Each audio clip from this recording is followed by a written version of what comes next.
আসসালামু আলাইকুম রহমতুল্লাহ বারাকাতুহু। টাকা পয়সা, ধন সম্পদ, সন্তান সন্ততি, জান্নাত সবই পাওয়া যাবে। কি বললে জানেন? আস্তাগফিরুল্লাহ বললেন।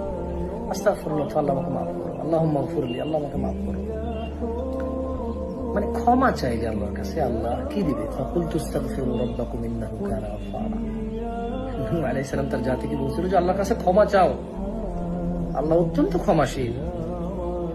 ইউরসিলিস সামা আলাইকুম মিদরারা, তিনি আকাশ থেকে তোমাদের জন্য বাড়ি বৃষ্টি বর্ষণ করবেন। সুবহানাল্লাহ।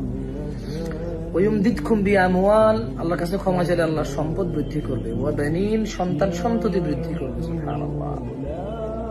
ওয়ায়াজআল লাকুম জান্নাতিন ওয়ায়াজআল লাকুম আনহারা, জান্নাত দিবে এবং তার পাদদেশে কি দিবে? নহর দিবে। সুবহানাল্লাহ। সুবহানাল্লাহ। বেশি বেশি বলেন আস্তাগফিরুল্লাহ, আস্তাগফিরুল্লাহ, আস্তাগফিরুল্লাহ।